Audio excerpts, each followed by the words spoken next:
Yo, what's happening, everybody? Welcome to the Aqua Lounge podcast. I'm here with a real special guest. I'm going to give you the name in a second. But first, like, comment, subscribe to the Aqua Lounge, representing Sink or Swim, representing Marlin Beats. We got a really, really, really talented artist in the building.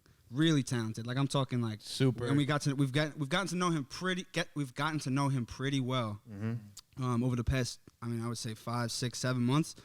So, let's get into it. JaySix, welcome to the show, my guy. What's happening? What's good? What it do? So, real quick, I know you were just in LA, right? Yeah, I just got back on Wednesday, so I've been back for like 5 days. So what was good? What were you doing in LA? How was that? Kind of exploring for the most part. One of my boys from college, Oliver Tenlin, lives out there. Okay.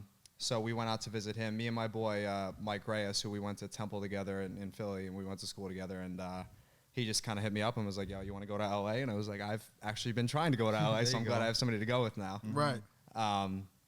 So he hit me, and he's doing some work with the camera too. So like he was able to help me shoot like content for reels and pictures and stuff. So we're kind of just out there exploring. My engineer, who's mixed a bunch of my songs, David Strauss, is out in LA. So I got to meet him and pull up at the studio that he works at, Chalice, which is... You got to connect with him, like, you connected with him over the phone first and finally got to meet him? Yeah, over... Okay, that's what's up. When Too Much Noise was starting to come together, he was the engineer who was helping me put that together. So I've, like, been talking to him for, like, a year now, and this was actually the first time I got to, like, shake his hand and say what's up in person. That's dope. So That's good shit. and other than that, just doing touristy shit, exploring the scene. So it wasn't really, you didn't really have like a show or anything. You were just did you record it all at yeah, studio? actually, this place this place Green Tea Studios in Santa Monica. Okay. They hit me up over TikTok like 2 weeks ago, and they were like, "Hey, we love this song I Waited," and they were like, "If you ever in LA, like let us know." I was like, glad you reached out because I'm actually gonna be there in 10 days. So yeah, I pulled up and met a couple of those guys, and they do shows out there and stuff. So yeah, man, I feel like I was only there for 5 days, but I got a cool little experience. Yeah. So I've heard very a wide range of things about LA, man. I haven't been. Surprisingly, we got to go. Yeah, we have to go. It'll come. For sure. But I know we were just talking about this before, but it seems a little bit that the clout is excessive.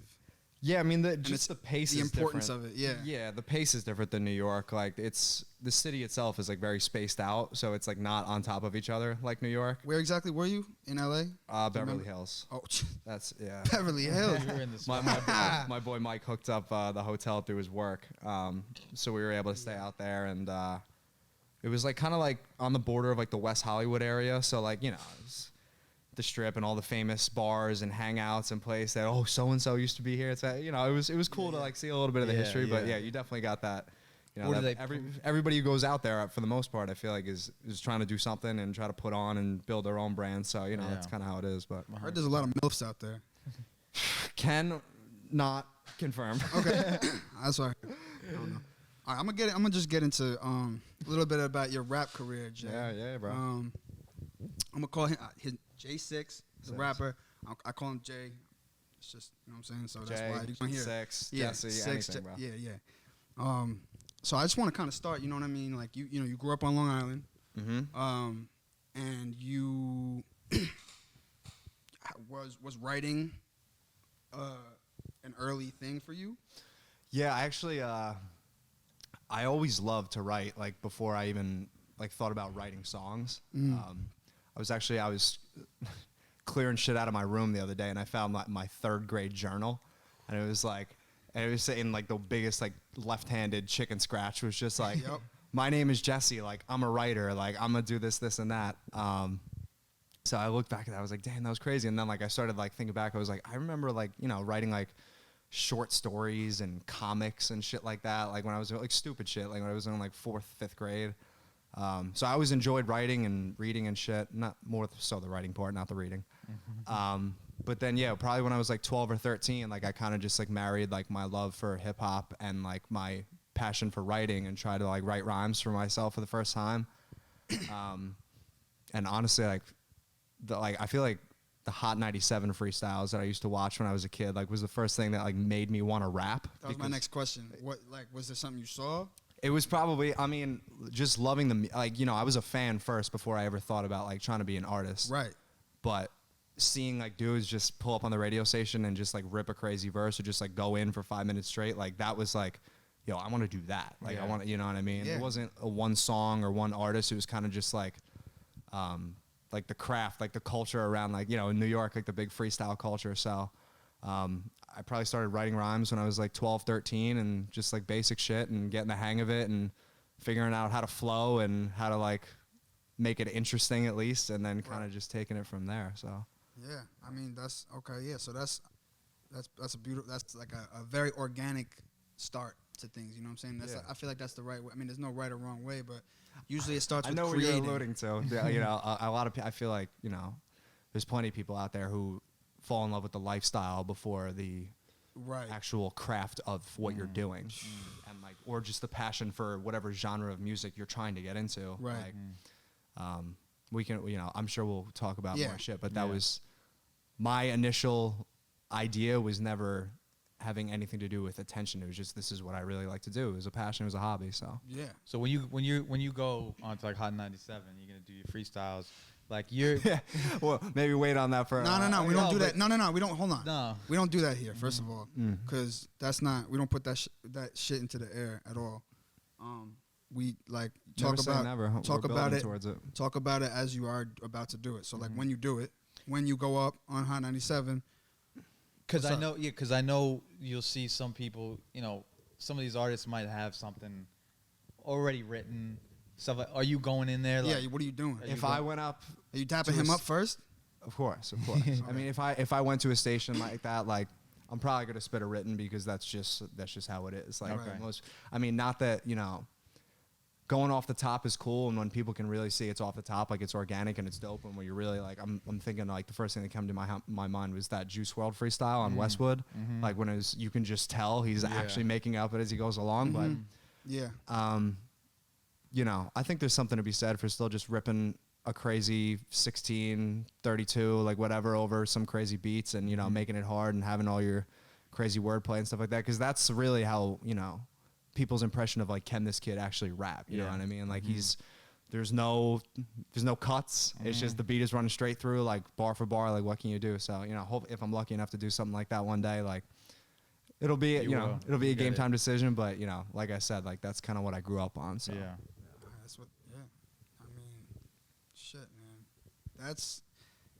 I mean, again, we're putting the pieces together. We're building. We're building. I mean, that's. I mean, look, anyone. I mean, it's baby steps, man. Like, Facts. it's anyone that tries to tell you that there's a quick, easy route. It's just not. It's just not true. Yeah. Look at anybody that you look up to that's successful, at least. But yeah, I feel like I've learned that. we got Sue My in boy. the building. That boy Sue Money in the building. How we doing, bro? How we doing? Nah, you good, bro? What up? We're not. Yeah, we're good. Pop in when you're ready. Whenever you good, Brody. What would you just ask him? What were you just saying? I was talking about just like. This was one thing I wanted to say. Like you just said about you were talking about building up, and it like. Oh, the slow climb and shit. Yeah, not the happening slow overnight. climb. Yeah, fuck the quick shit. It doesn't work. Because one thing that we like, I mean, it's we had a guest on here, and he was talking about that a little bit, and he was saying like, when you are 0 and you get to 100 really quick, as soon as you get that one like negative little something, like whatever, there's nowhere to back you up. You're going straight down to the bottom. Right. You know, if you slowly build your way up and slowly continue to build your way up, when you are at the top and you do get knocked down a little bit, you have other levels to back yourself up on. Right. You know what I mean? So I just wanted to say that on that point. But Sue is in the building. What Welcome, up, Sue. What's going on? How you living? What What's up? going on? What's your name again, Sue? bro? Jesse. Jesse, nice to meet you. How you doing, bro? Doing Good to see you. Doing wonderful. How you living? I'm good, man. I'm good. Just good. just seeing this place for the first time, man. This is You like it? this is dope, bro. That's some secret It's a swim full-on shit studio. Right there. so- Yeah, that's the Aqua Lounge, That's that baby. Aqua Lounge. Yeah, Yep, this yep, is- super tough. This is Welcome I did my I tried to do that little intro, but this is our guy. You know what I'm saying? This is the dude who gets the life going. Yep. Yeah. Yeah. He's here. Something He's in the like building. that. Good to meet you, man. I'm Good to trying to meet you. spice it up. What's going on? So Yeah. what was y'all discussing? Catch me up a little bit. Yeah, So we were just talking a little bit about how Jay got started Okay. with rapping, and he was just in L.A. He was doing Okay. a little tourist trip in L.A. Met up with his engineer Fire. that he hasn't met yet. For the first For the time, first- yeah. he met him Got the to meet first for the time in first time. LA. And yeah, we were just talking about a little bit about what was the Hot 97? How did that come up? we were just saying when you go up on Hot 97, Yeah. like what's your process gonna be? Oh, Then you going on Hot 97? No, yeah. He's gonna go. For sure. Yeah. Eventually. That's what I'm saying. Down the road. We don't talk about that shit like that. We were saying like one of the first things that like inspired me to start rapping was like watching those ciphers on Oh, Hot 97. yeah. That Ciphers was one of my first ones too. I'm not gonna lie to you. Yeah, no, for a fact. BET Awards, they used to have them ciphers. You remember the BET? Yeah, I know yeah. you Do they probably, do you know that what I'm saying? still? Like the BET was every time a commercial break would come back in, there'd be a different cipher. Yep.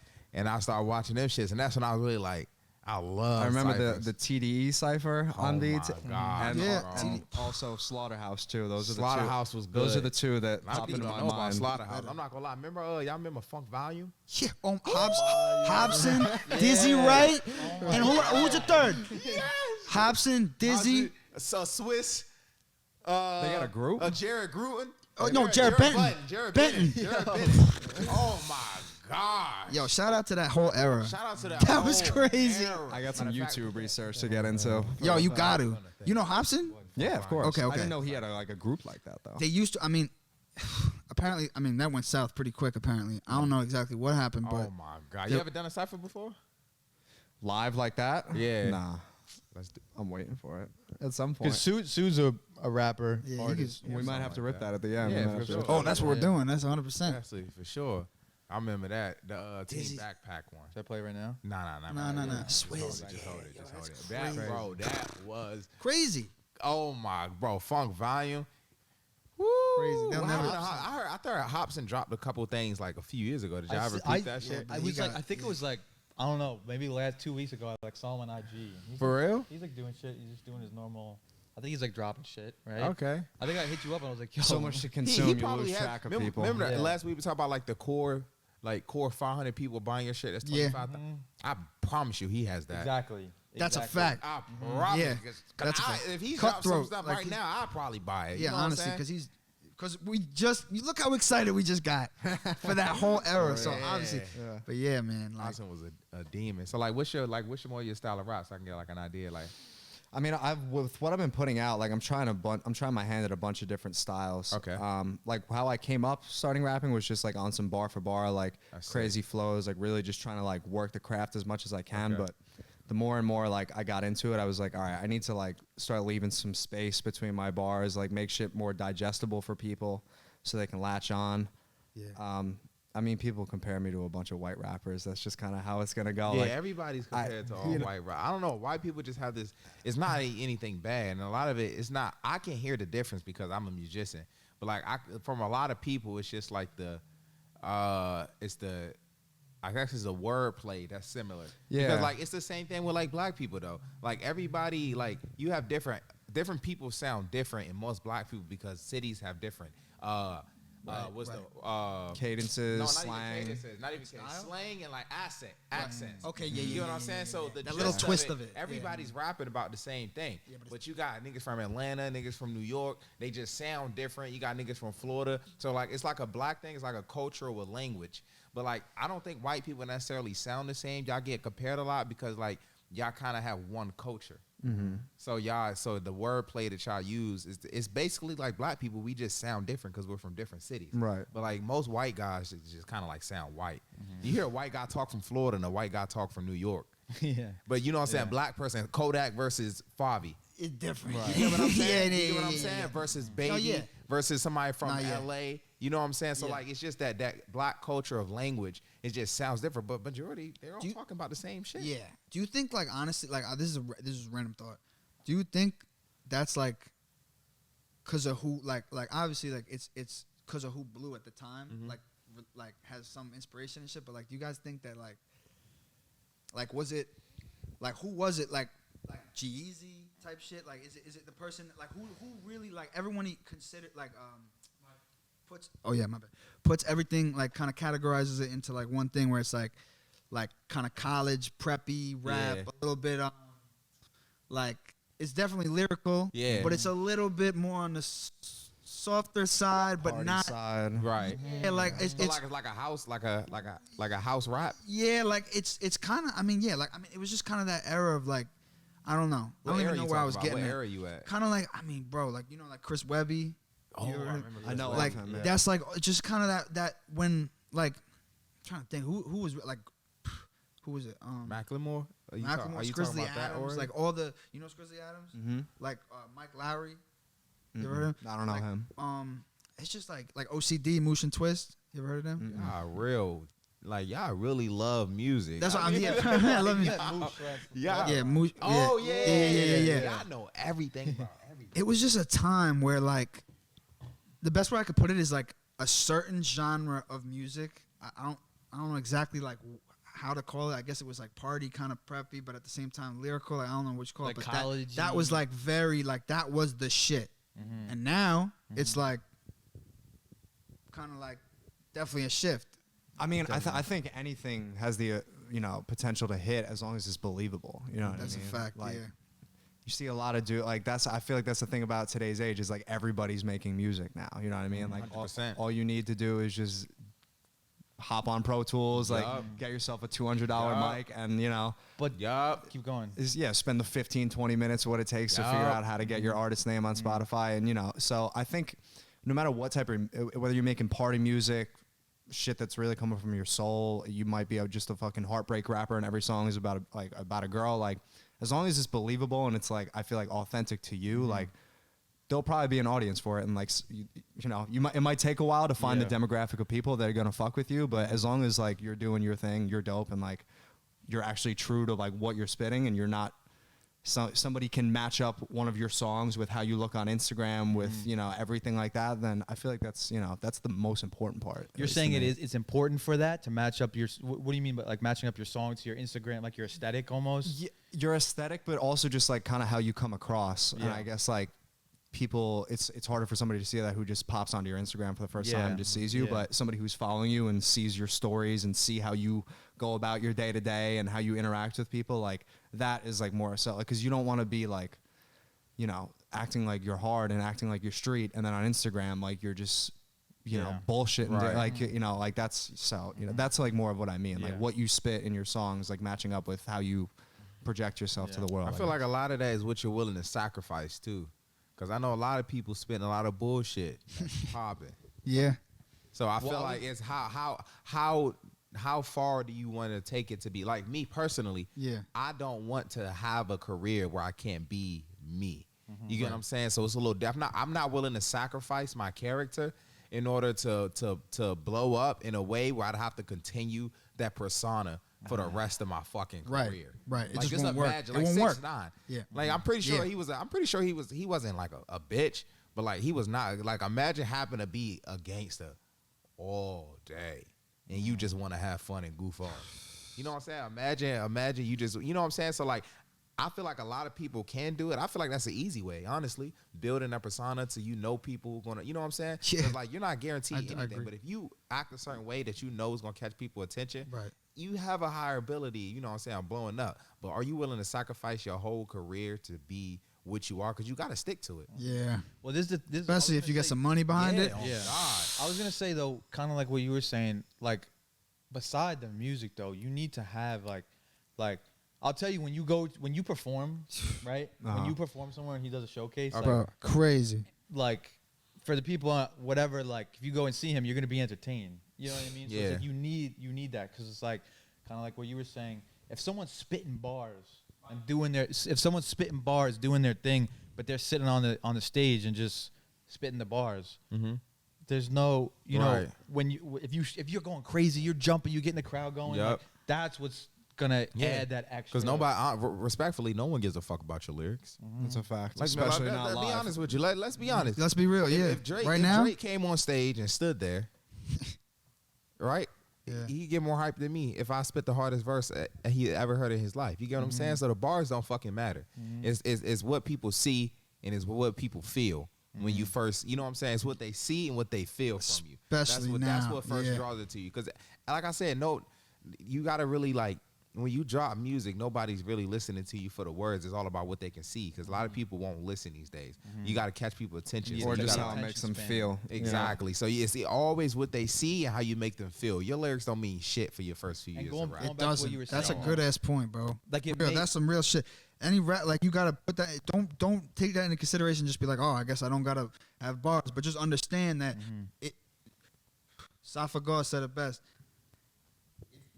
If you're not popping, you don't got some money, like, and you're talking about your hardship life, they're not gonna. No one's listening. No one gives a fuck. That's what he said. So shout out Safagor. Fuck. And another thing too, like what you said though, where sometimes it takes time, but if you're being authentic, you're being yourself. Those people will see that right away when 100%. They see it. You know what I mean? Yeah. I wasn't speaking. 100%. Like a lot of things is a lot. Was you about to say something? No, go ahead. Go ahead. Yeah, a lot of things. What I realize is that the artists that stick are the ones that had it rough. You get what I'm saying? Like not even like rough, but like Big Sean, Drake, all them niggas, like they wasn't no TikTok hit.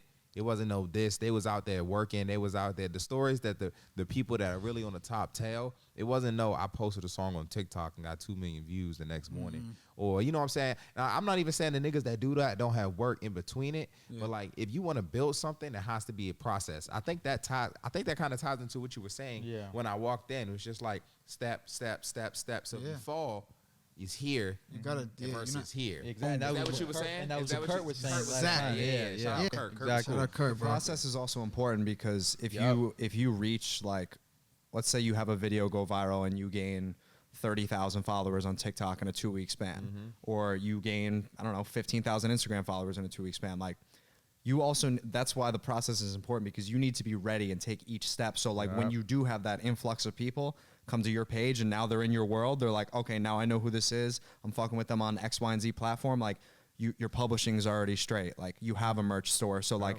all these 15,000 people who just came and discovered you, they can go support you. Like they can, you know, cause that's the only way we're going to be artists in the long term, bro, is by making money, because otherwise you're going to be in the red forever and you can't support music if you don't have the fucking money to support it. So I kind of want to go just right off of that into the next thing. Like, so you, but like, as you know what I'm saying, you have also a career. yeah. So you want to talk about, like, you know what I'm saying, you said funding this and that, but it's like, it's very important. Like you're living proof of that. Like what, I mean, Sue, you as well, you're grinding at your job now. You got something else going on. You're grinding at your job. Like, how important, like, what do you do, first of all? Yeah, so I work in advertising as a copywriter. Anybody who doesn't know what a copywriter is, it's essentially the person like at an advertising agency who will write the words in an ad, whether it's like an email or a TV commercial or, you know, an automated text message. Like the way the structure works, it'll be like an art team and a copy team. And like they work together creatively to come up with concepts and ideas for different ads and shit. So I work in the healthcare space, so there's a lot less creativity involved because there's a lot of things you can and can't say.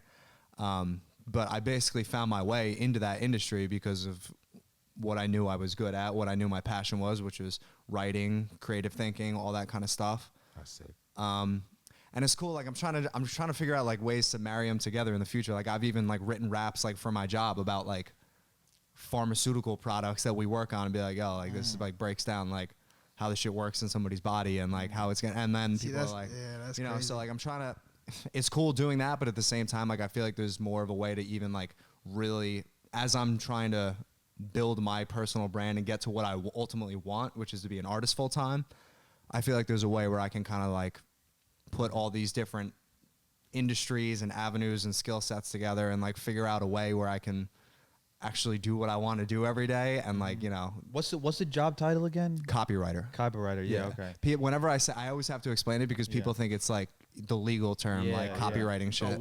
So what comes first, the creative idea or the writing format for you guys, or is it one big group? It's usually the idea first, like so the copyright comes before the actual. So like usually like artist. when we're kind of trying to come up with an idea together, like we'll break off and like I have most agency, like you'll have a creative partner. So like I have an art designer partner. Got you.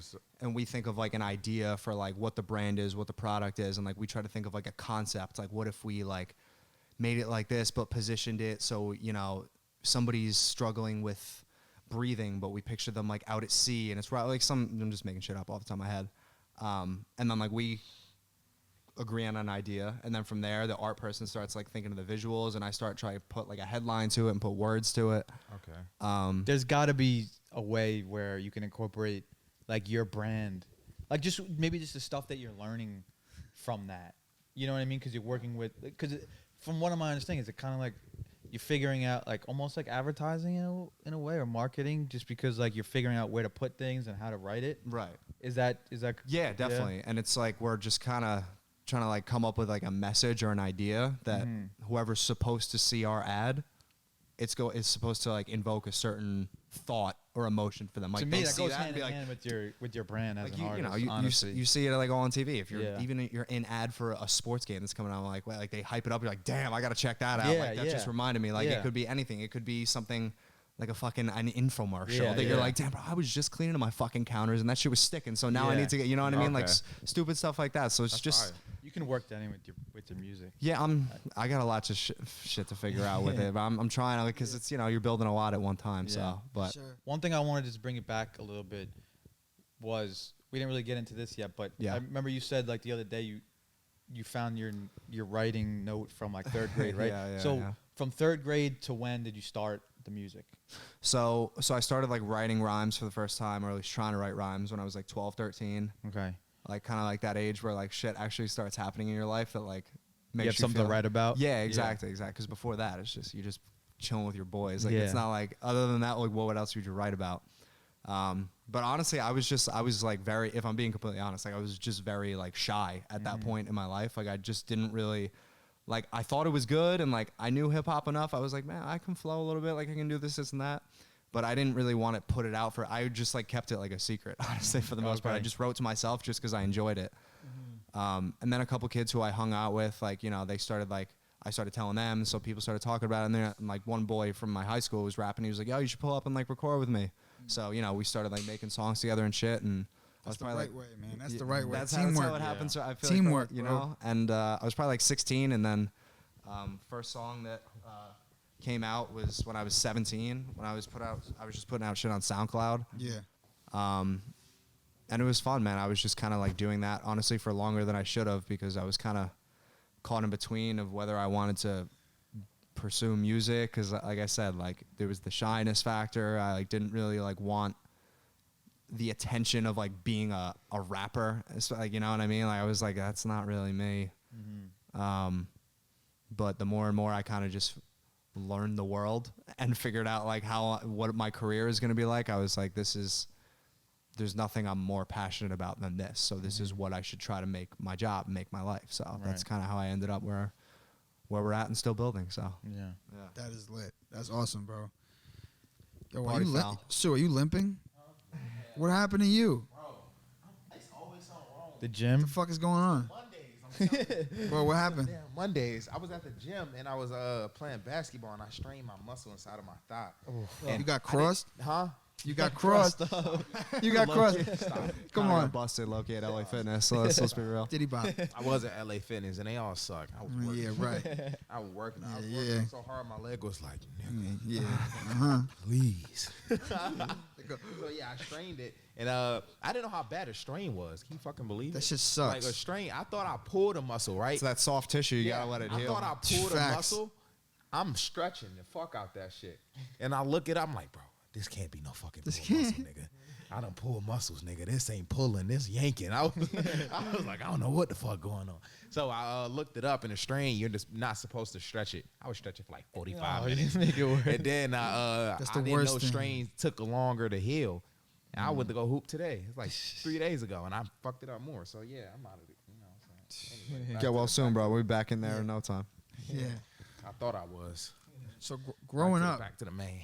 Yeah. like growing up, like would you say like obviously what like was it writing and like music, or like what else you got going on like growing up? Like were you in Play sports? sport? Were you- Yeah, you play sports. Sport, yeah. I mean, honestly, like, I definitely hung out, like, with the jocks in high school. Like, that was kind of, like, my circle. Like, I just hung out with all the kids who I played baseball and football with. Okay. Sports and hip-hop was basically all I did, I feel like, from when I was, like, 10 to, like, 18 until, like, went to college and started exploring different shit. So, yeah, that's really, like, where I spent most of my time, honestly. If I wasn't, like, at practice, like, coming home, writing rhymes, watching a game, like, doing what the average, 13, 14-year-old kid was doing, just chilling with my boys and hanging out. So did people we're gonna talk about the good and the bad on this. Yeah. Did people right when you started? Did people clown you? Like, especially being a white rapper, like, what people like, yo, like, come on, bro, like, just what do you like? Nah, not really. Go ahead. People will not. Go ahead. No, just say what you're gonna say. People will not tell you suck when you first start. Barely now. It's hard to get genuine. They'll tell feedback. other people that you suck. Yeah. Even when I say, y'all know I'll do it. Like, how much of a dickhead do I look like if somebody plays a song and I'm just like, you know what I'm saying? Like, this nigga showing us his art, and I'm like, nah, nigga. It's not it. That ain't it. You know what I'm saying? I would do it, but you know what I'm saying? At the end of the day, like, it doesn't really feel right, but I know it helps more than just saying, yeah. You know what I'm saying? I won't say, like, it sucks. I see, like, anytime in the studio with somebody, I'm like, yo, fix this or lay this. And then, you know what I'm saying? It's good.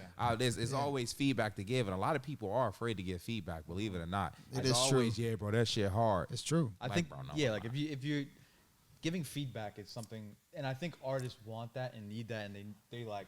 I definitely do. They want that and they need it, and like, for you to if it's gonna be just like, oh no, that's not it, but like giving them like, this is the reason, like, yo, maybe you should do this or try. A lot of artists who do not want to hear that. Yeah, I'm not gonna lie to you. A lot of That's artists true don't too. want it. A lot of artists don't. A lot of artists literally just want you to be like, yeah, it's hard. Yeah.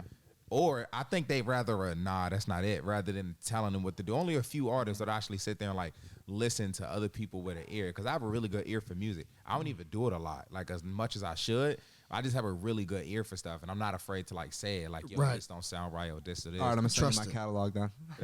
Send it, bro. I'm telling you, bro. I'm the right guy to talk to as Word far as up. that. That's I ain't what's gonna up. do no faking, because I believe in people, and you know what I'm saying. Like, if you're gonna put out something, I want it to be the best, or at least as close as we can get to the best. So you come to me, ask me for my opinion. That's what you're gonna get. And I feel like a real artist will always like respect that and also want that from people, because if you're watching this right now and you're a real artist, you know that everything you put out, you listen to it and you're like, man, I fucked up that word. Be like, my tone wasn't there in that word. Like, man, and especially like, if you're somebody who came up rapping like me and is like transitioning into my singing voice, like, you're always like, man, I didn't hit that word. Like, I didn't hit. So like, I mean, people who just don't want feedback or aren't willing to take criticism are kind of just in their own world. You know what I mean? Like, if you're like knowing as a low level artist that no matter how talented you are, like, it's going to take years and years for like a massive amount of people to fuck with you. You should always be looking for opinions, because guess what? People's opinions determine your career, because if people don't fuck with you, you don't make money and you don't have a fan base. 100%. So like, that's why it's crazy, because it's one thing for like, if you're at your day job and your fucking manager comes up to you and be like, I don't like the way you're doing that. Be like, I don't need this fucking job anyway. Like, but when your source of income, you care about, and it's your baby. It's entertainment, bro. Like, that's really what it comes down to. I feel like y'all the same way too. If somebody came up to y'all, was like, yo, look, the studio, this was uncomfortable, or this was too look at this place. Y'all the type where I was just like, okay, no, 100%. That's we what we need y'all to come back. So like, we want to make sure y'all good. That's what I really like about y'all a lot. I appreciate it, bro. Like, a lot. Like, I like people who are willing to listen. Yeah. And also, you know what I'm saying, take feedback and give it. You get what I'm saying? So like, even when y'all be in the studio with y'all artists, like, you in there talking, you like, yeah, like, you got that, you bobbing, and you like, all right, yeah, but run that, do that take. Just do it again. Yeah. I've been with producers. I hate producers who don't do that.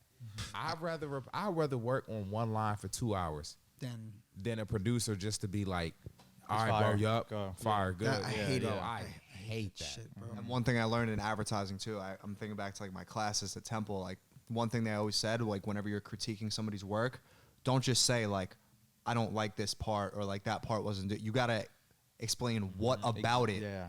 Like, you know what I mean? Because there was, and sometimes it takes like a little bit of thought. Like, you got to be like, all right, I didn't fuck with that song, or like that verse was like not it, but like, what did I not like about it? Like, you know what I mean? It wasn't like, was it the tone? Was it the delivery? Was it like the bars were whack? Like, it's always like, that's what I feel like constructive criticism should be. And that's how people grow. Don't bring me a problem without a solution. Yeah. That's what's up. That's how exactly it is. Do not bring me a problem without a solution. Yep, 100p. So, looking at like your catalog and stuff, I want to just ask you too, because like, you have a wide range of First like of all, shout out to the cover art. Shit is fire. Yeah, outlining on Instagram. Your cover art is. You make those? No, I work with this girl outlining. She's a graphic designer. She's from Barcelona, and those look good. Yeah, I got put onto her through my boy Skills Kabams, who's from Washington Heights in the city, and he sent me like some of her work, and I started hitting her up to do work, and basically I either send her like a picture of myself, and I'm like, hey, like I want, this is the mirror, these are what I want the colors to be, like that rolling cover, I'm like, I want it to be dark, I want it to be moody, throw the moon in there, some clouds, and then she sends me back something like that, which is just crazy. Yeah. So but what I was gonna say was because like, there's like some songs where it's like, yo, I'm walking in a club and this shit is playing, right? And then you have a song where it's like, it's some like almost like rock music. Yeah. Like the one that I can say is When You're Awake, right? Facts. So who was you growing up? Who were you looking at, and who were you listening to? Like, this is who I want to be. I'm inspired by this guy. Like, was it a couple people? Because like your music has very different styles, I would say like, I mean, the first like rappers I ever like discovered I was born in '98, so like the mid to late 2000s is like when I first started listening to rap. So it was like T.I., Wayne, 50, Eminem, like those guys. But like when I really, really started like getting into it was like the early 2010s. So like my three favorite rappers when I was growing up were Meek, Logic, and Drake. And then, a ton of other guys, obviously Kendrick, Cole, right, Future, Tory Lanez is one of my favorites, and even like a little Joey Badass, even like a little later than that, like guys like Uzi and everything. Like I've always, and I kind of discovered hip hop like on my own in terms of like my family. Like it's not like, my parents love classic rock and Dave Matthews Band and all that shit. So like it's not like it was around my house. But my parents have like an eclectic taste too. Like they listen to reggae all the time and they like different types of music. So, I guess kind of just like my influences kind of like maybe like rubbed off a little bit, even though like I loved hip hop. Like I loved like alternative music growing up too, like Green Day, Sum 41. I love those guys. Yeah. So like, it's just good music is good music. Like, you know what I mean? If it's digestible and it goes, like it goes. So, and honestly, like I don't know the first thing about making beats. I would love to learn how to make beats one day and really get into the production side, but we got you. Yeah. I mean, I'm in the right spot, right? Yeah. But like, honestly, like a song like When You're Awake, for example, like I wasn't like, I didn't have like these like, I'm sorry, like type bars in my phone, but like I hear the beat and there's a guitar in it, and I'm like, this is what feels right over this beat. So it's like, it's kind of, I give, a lot of the producers I work with a lot of credit. It's because, they send me packs and there's totally different vibes. And I'm like, okay, like I could do something different with this, that like maybe use a different part of my voice that people haven't heard from me yet. And you can feel it like when you, depending on the song, it's like you really do adapt to the type of instruments that are in the beat. You know what I mean? Like you said, the guitar and like that. It was kind of like that, like sad boy a little bit, like guitarist, and you're able to just go on and just completely change your voice in a different way, Right. And I think that's huge. Yeah. I'm gonna start singing Sinatra soon too, so don't sleep on that. We'll cook up a Sinatra sample. A Sinatra type beat. Yeah. Oh, bro, that would. That imagine crazy. getting that cleared though. Not gonna happen. I don't know who Say Mans that was right signed to now. back in the day, but it's gonna cost a pretty penny. So, I see this one song up here. Yeah. Fire song, by the way, but you got a feature, a pretty big ass feature, The Game. How did that like come about? What's good? Yeah, talk about that's that. like a little bit. that's not small. Yeah. Like, Yeah, I mean, well, first of all, like that being the second song I put out, like sometimes like you just fall into a situation and shit just falls in. Like, it's not anything that I did that was exceptional or me knowing anybody. It was just kind of, he was posting on his Instagram saying, independent artists, hit me up with your music. So I hit him up with my music, and he agreed to do an 8-bar verse on one of my songs, which was, I mean, I won't understate it just for myself personally. Like I was like blown away. I was like, bro, this is so fucking sick. I was like, this is a guy who I grew up listening to, like probably not like in my top 5 or anything, but like, I'm not gonna be like, oh, I was the biggest Game fan, but like, like, everybody knows some games. Yeah, bro. I was like, the documentary, and even like, I remember playing for like JV football freshman year of high school, like Scared Now with him and me. It was just like every time we walked in, bro, I was just like, football player, And bro, the first time I got the song back from the David Strauss, who is his engineer, who we were talking about before, I was like, I feel like I'm not gonna believe this until like I actually heard his voice like on the song. I was like, What? I was like, this man really just jumped on my song. So it was literally off an Instagram DM, not looking to conduct business that way in the future, not because of anything that went wrong with this, just knowing what I know now and learning the business. But yeah, man, it kind of just fell into my lap, and I try to take advantage of it and build content around it, and obviously create like a dope song, because people see that, they're gonna fucking listen to it. They're gonna be like, all right, what's up with it? So I was actually gonna ask, is that the game?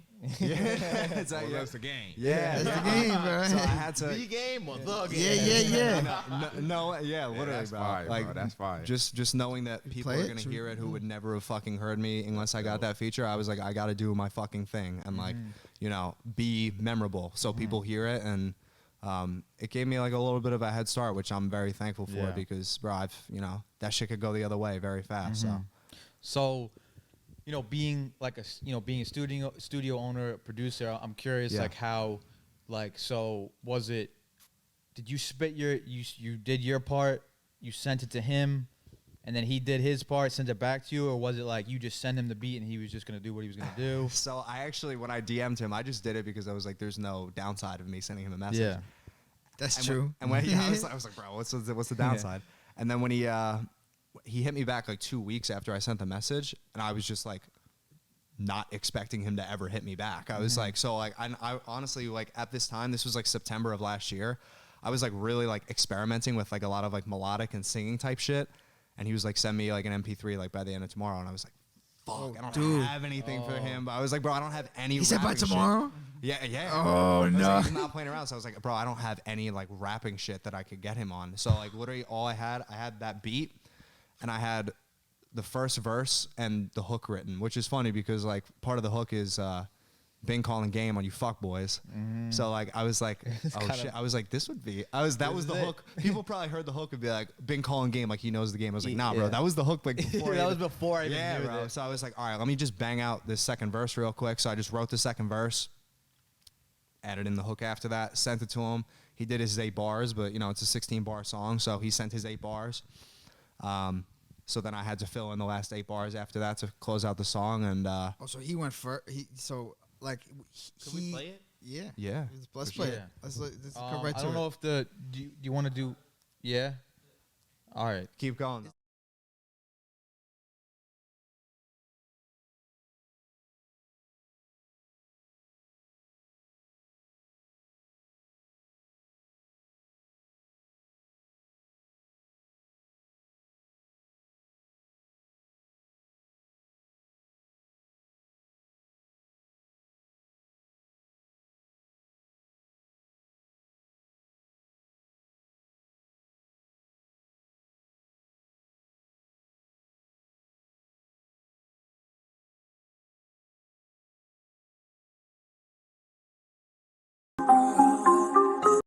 High as fuck swerving. I'm in a truck, high as fuck swerving.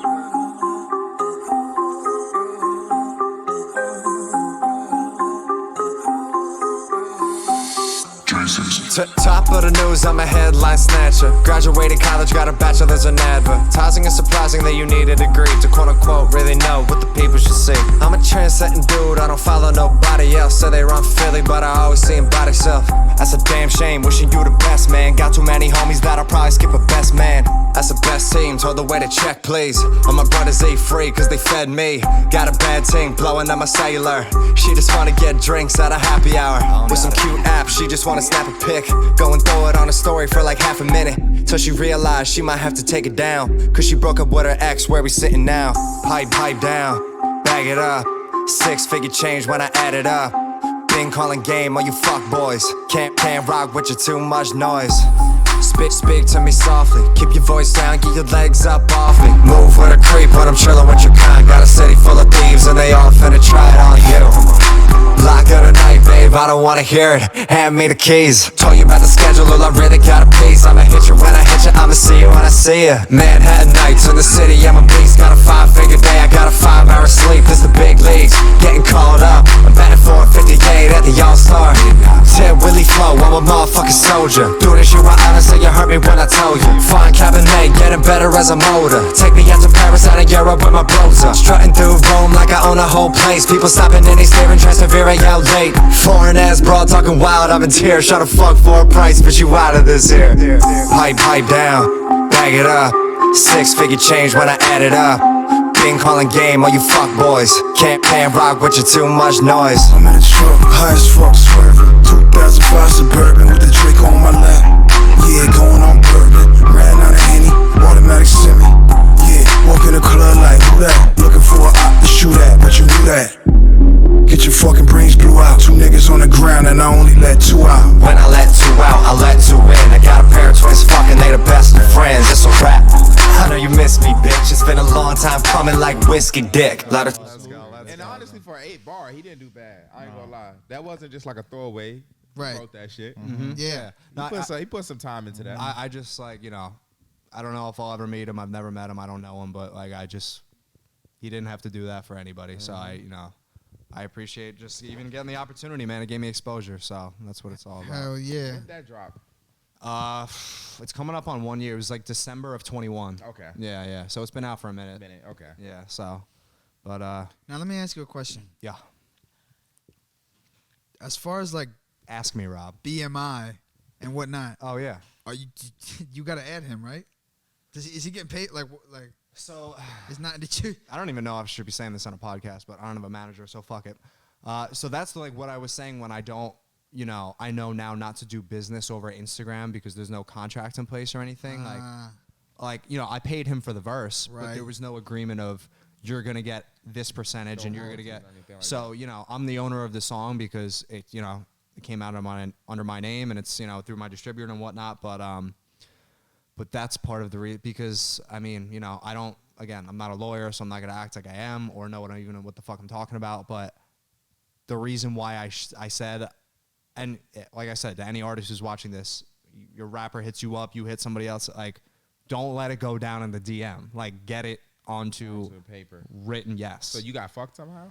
No, I didn't get fucked, but I've heard, after speaking to an entertainment lawyer afterwards, I've heard of many stories of people who have gotten fucked. Just in any situation because Like you can get sued for stuff like that? bro, I don't even want to. I don't even know, honestly. Like, I'm okay. Like, I so don't. It's just one of those things where like be safer than sorry. Exactly. Okay. And like for me, like it wouldn't even be like a getting sued thing. It would just be like, you know, say in 2 years from now, I have a song that goes crazy, and then this song goes crazy after, and then people come around like, okay, where's my check? Like there was no. Okay. Yep. So you know, I'm learning. There's so much to learn about this fucking business, and it's very, very turbulent. But I'm trying to figure out the business end of it as much as the creative side because, like, you know, these guys help me with, you know, I record at their studio. They've helped me with videos and stuff like that. But essentially, like, I am kind of like a one-man team now. Like, I don't have a manager. I don't have a lawyer at my side. So, you know, I'm kind of just figuring the shit out on my own. It'll come in time, but I'm trying to be smart about how I'm moving. dude, yeah, bro, you really are. Salute to that, bro, for real. That's what's up. And that's kind of like also like I wanted to talk about a little bit of a different kind of subject, but at the same time it's kind of related. And you're kind of involved in this as well, because I mean, you got your TikTok famous. You know what I'm saying? He's got like crazy following. I'll have to check that out. You grind. Every time I see, I'm every time you open your For You, got a good ad. No, because you know what you're doing and it's consistent. So like, I want to know like. I don't really, honestly, on my TikTok, which we're live on right now, I don't even like rap that. I originally, like, the whole premise of my TikTok when I started, I was like, oh, I'm just gonna spit like the craziest 16s, like over all these famous beats that people know. Bro, I've seen your TikToks. Have you? Absolutely, I have. I think Really? What it's? Oh, he probably has. You know Tone? You know Tone? DJ Tone? I thought you had. I never. Well, I know of him. Like my boy Caesar. We'll talk after this and we'll get it. Yeah, I'm pretty sure I've seen you rapping before. Okay, How like do you think it, like, honestly, because we've seen both sides of this, like negative and positive with social media, like how big you think it is for like a from a creator standpoint, like to have control of like a full outlet like TikTok? Like, would you say it's more dangerous than good, or more good and dangerous? Nah, it's definitely more good, especially, you know, with the right team, all exposure is good exposure. Yeah, that's what. Okay, no, for sure. And like, you know, there's a difference. Like, if we're talking about strictly social media platforms, like, you know, like you yourself, like, you got a lot of traction on TikTok. Like, having that outreach is a blessing because now you can whatever you want to, it's not all about like promoting, but like whatever message you want to spread to the people who fuck with you, like whatever song you drop or event you got coming, like you have that audience. So it definitely like serves more good than bad. You know, it's not like, even if you were like signed to a deal, it's not like you're signing away because that's, if you signed a deal, that's probably what they want you. They're like, all right, TikTok's free to post. So like, you need to get on your TikTok shit, like be as, you know, likable as you can, whatever, produce mass content. And then like, we'll worry about like the marketing, like the, you know, the actual marketing side of the paid advertising and stuff. So, right. TikTok's been great, man. It's, you know, I haven't like done anything that's gone like super crazy on there, but it's, you know, it very much is a discovery app. And I've posted, you know, once a video gets traction, you look at the, you know, the analytics of your link tree, and it's like, you know, 300 people clicked your link tree via TikTok like in the past 5 days, and it's like, all right, like this is what, you know. And even like one of my friends from high school, Holden Miller, he lives out in LA now, and he makes indie music. And I was talking to him about like, you know, just trying to make it in music like a year ago, and like I saw he was probably at like 1,000 followers and like 10,000 likes on TikTok.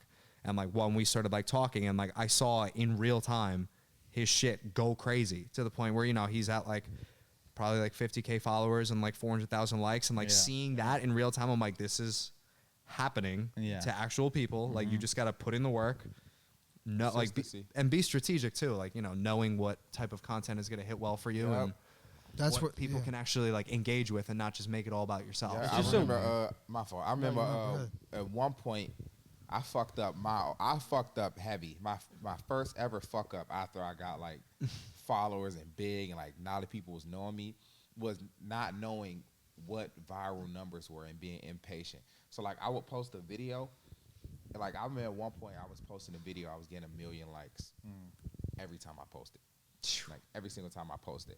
And I mean, then, that's big. And then I would post something, and it would get like 300,000 views. And in my head, I'm thinking, oh, it flopped. Must be nice. Yeah, bro. And then I post something, and it get like 70,000 likes. And I was like, oh, fuck, I got to delete that. Now, to get to that point, what did you, was it? But it's just like the algorithm catches later in some What type videos. of like content like made you start getting traction? Like what type of videos? First, it was just funny skits. First video I ever posted on TikTok went viral. That's a scary really? thing. First video I ever posted went viral. Yeah. And then I started like helping people out, like giving money out, doing like kind things for like homeless people and strangers and shit like that. And then I did the I'm sorry for cheating video. And then after that, that one went crazy. That was fucking wild. Crazy. And then I started doing the what was that I started doing after that? My music. That's when I had my music era. As soon as I posted I'm sorry for cheating video, I started like going towards my music, and then I went viral again by having this first ever TikTok rap battle, like rap beef with this one guy. That's pretty funny. And like everybody was fucking invested, so we would go back and forth making TikToks and like roasting each other, rapping, and then that was like the guts of it. But now I'm just like After that, it was like a peak, and then now it's just like, it's like, where do you go from here? It's just like, I mean, it's so interesting because like my cousin, shout out my cousin, he literally shout out Henry's cousin. He literally he doesn't do TikTok, but he posted a video. It was some stupid thing in college, and he got like 4 million views on it. And so it's just like crazy how these things. Yes, bro. It's absolutely absurd. Like you literally, and he'll never make another video again. You literally wake up in the morning to 4,000 views, and you're just like, who the fuck am I? I'm that guy. Yeah, right. You know who the fuck you're talking to? And you literally walk outside, just expect everybody to be like, oh, fuck dude. Yeah, it's him. It's you. Yeah. Fucking video. Holy fuck, dude. Do the thing. Do the thing. Do the skit. Yeah, that's what you, like, that's just how quick it flips. It's just like, damn. And then if a sad reality hits, when your next video gets 30 views. It's some real shit though. Just give up after that. That's why most people go viral for 4 million views, but they only have like 16,000 followers. Because it's not consistent. You know what I'm saying? It's not consistent. Yeah. I've seen people with like millions of views. I mean, some videos just go crazy to the point you don't have to do anything after that. Like for instance, well, who am I to keep it? Like some things just go viral. Yeah. It's so crazy. It's like I actually have one of those videos. I'm sorry for cheat video. Was like absurd. Yeah, I think that one was like that was absurd. How many views you get? How many views you get on that one? 36 million, 7 million likes. Shoot. But most of the stuff didn't come from TikTok though. There's like 37 videos on YouTube with over 1 million views. Instagram, I was on every meme page. I was on WorldStar. I was on College. I was on Barstool. I was on, everything. Gets picked up by everybody once it gets traction. All together, bro. I had people hit me up. I posted a post. It was like, yo, shout out from Germany. Shout out. I was trying to see if I can get everybody from like all 7 continents. Obviously, nobody hit me up from Antarctica. Fuck you, Antarctica.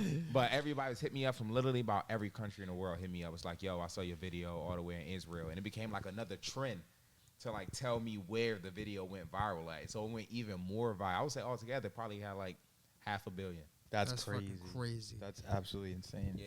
That's gotta get part 2 coming soon. God, that's just from what I know. Like we talking about like the small meme pages. Yeah, you never know. Probably 1 billion people saw that video. I'm not gonna lie. It's probably 1 billion reposts between all that. I would say that's crazy. It was crazy. That is crazy. Yeah.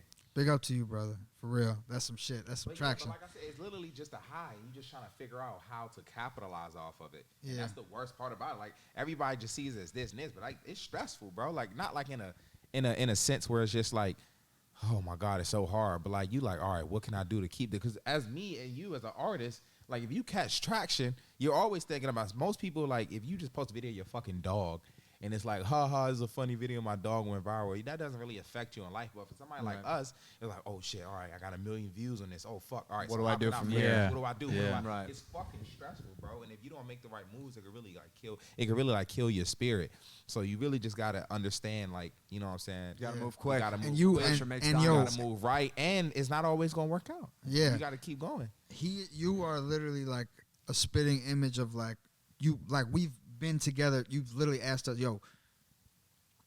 Like you said, you're a one-man team right now. I don't got people to shoot videos, this and that. Right. Can you follow me around, this and that? Yeah, like whatever, bang, bang. But like, it's all about just like that consistency and like, I swear, I mean, you just see both sides of it. People just stop and you see what happens. Type shit. But it's like, need a team. I ain't gonna lie to you, bro. I'm starting to realize I'm not gonna go no further in my career by myself. Mm-hmm. You're not.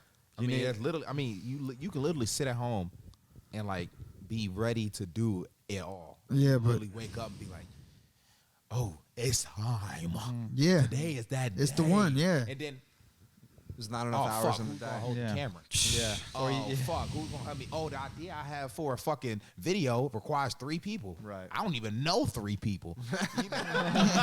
So like, oh, there's that. You know what I'm saying? Oh, I need to go do this and do this, but who's gonna do this while I'm doing this? It's real who's shit. gonna record on my skip and who's gonna do this? Like you literally, like there's just a certain time in your life where like having people who believe in you is a must. It's a must. And not support you, believe in you. Right. I know a lot of people that support me, but if I don't make it, they'll probably just be like, I figured. Right. You know what I'm saying? But I got people that they get like, pissed. You know what I'm saying? They'll get pissed if you don't. Yeah, they people like, bro, nigga, you got it.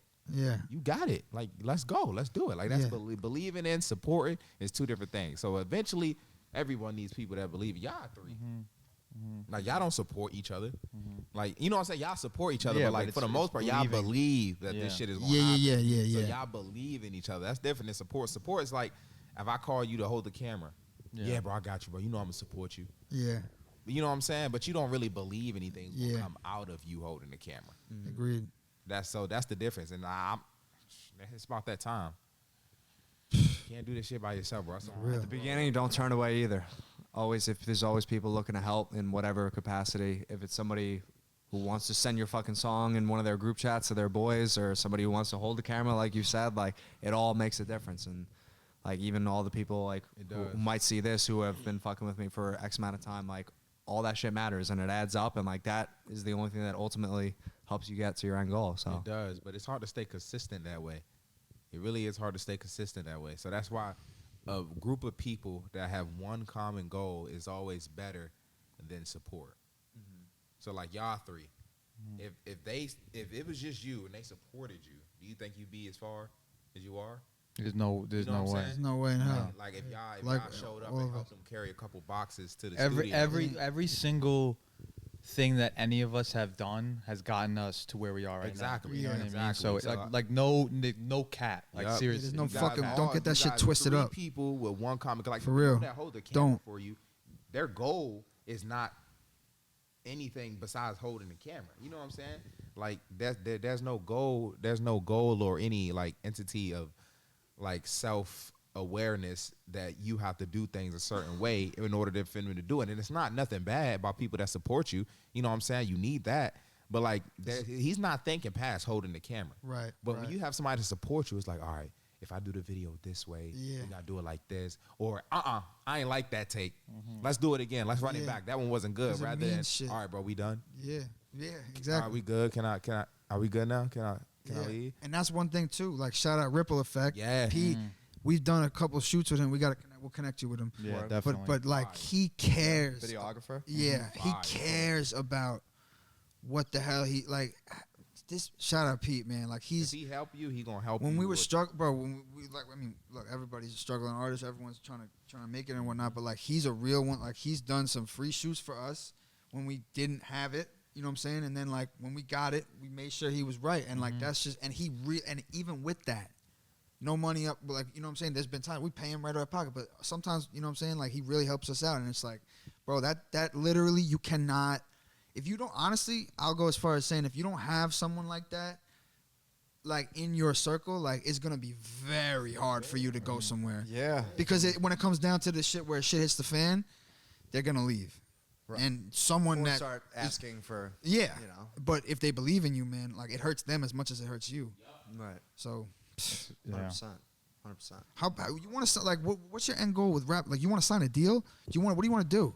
Good question. Like what are you trying to do? I'm really interested in that. I feel like somebody laid out a scenario the other day that I kind of agree with, and I try to just with anything in life, I try to be open-minded. Like I don't tunnel vision on this is what I'm doing, and in X amount of time, this is where I need to be, or this was.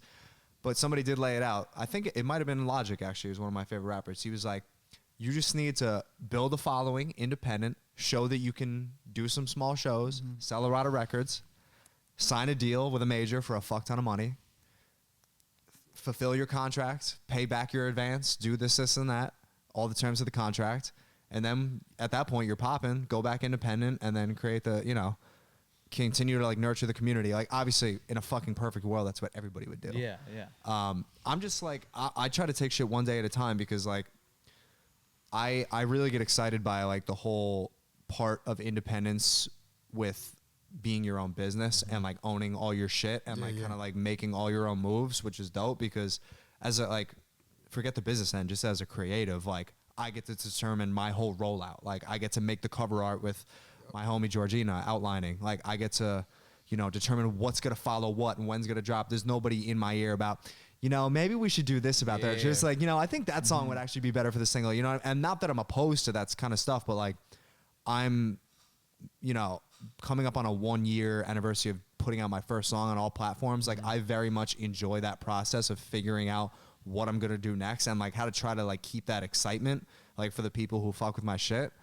So I wouldn't say there's necessarily one end goal of like, I'm never signing a deal because I'm not selling my soul or like I'm going to be, or I need to get signed or whatever. I'm just going to, whatever's right for me financially, like my own happiness, like in that moment, that's what I'm going to do. And that could change week to week, month to month, year to year. So 100. That's a great answer. Yeah, that's actually a really great I answer. agree. Yeah, I agree with that too. And another thing too, just like with like, I mean, what you said about Logic's advice, right?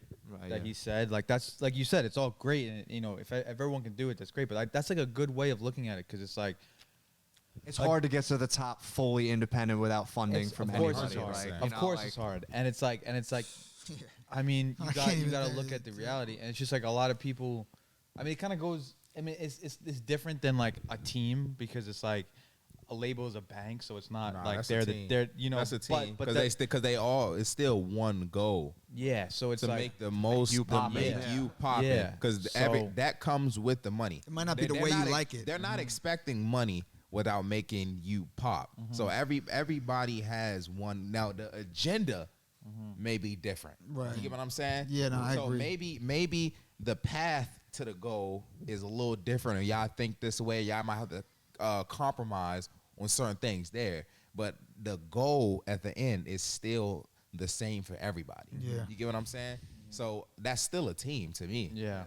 No, the end goal being honestly in like to put it in layman's terms, to be able to have a career as an artist. Like, be able to make, you don't have to make, 7 figures a year, but to make money, support yourself by making music, doing shows, selling merch. That's the goal. Yep. Like, and wherever it goes past that, that's what it is. Yeah, and a lot of people, I think the industry like gets a bad rep because they see a lot of things as evil. But I'm just like, bro, what are y'all really like? Everybody can sit here and agree that everybody's selfish at some point.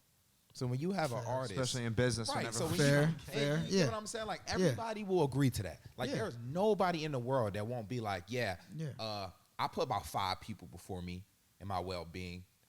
Unless they're like kids and wife. Like I'm talking about outside of that. No, I get what you're saying. I know about 5 guys in the streets right now that I would put over my well-being.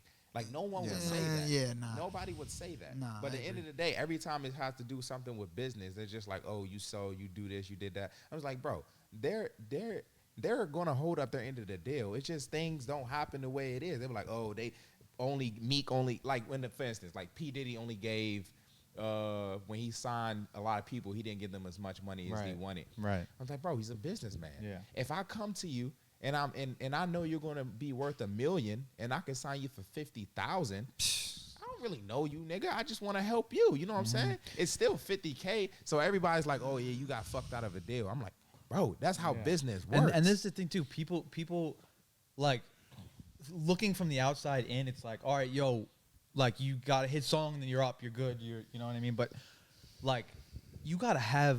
I mean, I guess it goes back again to the team, but you gotta have like when you do have a label come to you. You better not just like think that it's gonna be a great contract. You know what I mean? So it's like that's one of the. Make it work for you. You gotta make it work for you. That's why one of the biggest things too is like it's like you said, a lot of people are coming out and saying this person screwed me over, this and this and this. But like, well, when you signed it, did you look and see and did you change things? You know what I mean? Like there's certain things that you got to read it over and you got to make sure it fits you. And if it doesn't fit you, don't put your name. And I think a lot. Go ahead. I was just gonna say like it's also like all about like it's an overused expression, but like the best offer you can have sometimes is the one you don't take or whatever. I'm probably butchering it, but it's like getting to that point. It's all about building up the leverage to the point where you can actually negotiate on your terms to an extent. Like one the first guy that comes to my mind is 21 because I heard him talk about his deal. I forgot. I think he signed a. Is he QC? You talking about 21 Savage? Yeah. I think he signed a QC, but like I just remember it's QC, but it's something. I think some of those big guys. Atlantic. They're all underneath Atlantic. Whatever it is. It's only like 2 labels. I thought it was Atlantic. Yeah, exactly. Let's be honest. But where were you going? But he was saying like I built up so much clout and so much buzz in the streets, and I had like so much sales to like where I could own my masters when I negotiated a deal. They didn't become, my end all be all. Like they were a partner for me. Like they didn't, they profited off my music, but at the same time, that's what I'm trying to do. That's what I feel like what a lot of artists are trying to do. Like build up as much leverage as you can, so you don't have to, go to. And it's not even like they're signing people off talent anyway. Like you have to have the numbers to show it. And this is the other thing too. Putting it in perspective of a business or even just any company or anything, right? Being an artist is a business. That's what it is, right? 100%. So when you go into a Walmart, you go into Target, whatever it is, those employees, I'm sure their boss is telling them, make sure that you treat the client right. Make sure a client is your fan. So treat your fans right. You know what I mean? When they don't need you to survive. You're not water, bro. Yeah, so it's like I feel like, and I don't know this, but I think some artists may not really care about that as much because they think it's just a label that's gonna blow them up and then everyone loves them. You know what I mean? That exact concept. Yeah, but it's like treat your fans like what they actually are, and then you grow 500 fans. And I'm gonna bring it back to one of the podcasts we had. Grow 500 fans, and then when you sell something, 500 of those fans are going to buy from you. Right. You know what I mean? Right. But when you have fake 100,000 followers that are just there for just the clout, whatever, they're not going to buy anything from you. You're not going to, you know what I mean? They ain't going to catch you, I'll tell you that. Yeah. When you fall, they're not going to catch you. No, but those guys who, if anything, they're going to spit on you. Communicating with, say, I thank you for listening to my music. Like, give me some feedback. You know what I mean? Tell me what's going on, blah, blah, blah. Right. Treat them like your client. Then you keep building those guys up. And then, like you said, you go to a label. The label is going to see that you put a show on at your hometown and it gets packed out. Right. All right, I want to sign you. How do we 10X this? Yeah, how do we 10X this? I'm not going to Wiz Khalifa said this once too. He said, a label is great for when you have fans and you have a fan base. They don't know how to make you. They lit. don't know. Like, They don't know. They have the money to just spend on doing these they things. can put you in front of a camera, put you in rooms, but they're not gonna. They can't make people fuck with No. you. Like, And that's what I say about labels. It's just like when people look at a label, you gotta think about it like this, right? A lot of people like, oh, I got fucked out of a deal. No, you didn't. You kind of No, you fucked. didn't. They're gonna pay you what they think. Listen, let's say Drake gets signed. Like nobody on the label can see the future, right? So they're signing you based on what you came to them with. You know what I'm saying? Yeah. So if you got signed for 50,000, right? Let's say you got signed for 50,000. Artist B got signed for $1 million, but you blew up more than him.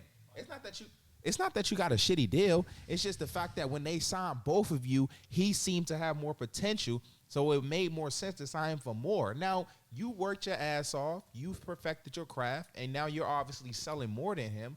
But that doesn't mean that you got the worst deal. That just means that's what the label saw you as far as opportunity. Yeah. Now, sometimes the labels fuck up and they'll have a Drake or a Meek or, you know what I'm saying? Or sometimes they'll give niggas money and they fucking flop. Yeah, and you see 9 that out of 10 times that is the case. You know what I'm saying? We That's just don't 100%. hear about them because guess why? Exactly. They're not famous. But Exactly. again, Flops, the whole thing comes down to just you really have to treat this like it's a real business and a real thing. Yeah. Like even when That's a label tough for a lot of artists to accept. it is, like, but when a label comes to you and does give you 50,000 or $1 million or whatever it is, you got to realize that you're paying that back. Don't go and spend that money. 100%. Hold No, that money you in have your to pocket. spend it.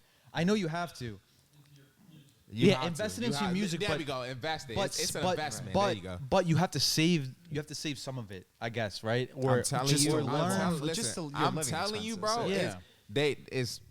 I've seen a lot of videos of artists saying it, and it's just like the lifestyle that you have to live. Like if you're Kendrick, hell yeah, you can save $50,000, wear white T-shirts, and fucking drive a Toyota Camry. Yeah. If you're J. Cole and people are listening to what you're saying and not what you're doing, of course you can do that. But if you're a little baby, you get signed for 50 mil. It's a certain lifestyle. It's certain things that you have to do. Like I'm gonna be honest, bro. I mean, they may drag it, they may exaggerate it, but it's true though. That's the shit that we like to look at, bro. Yeah. Like you know what I'm saying?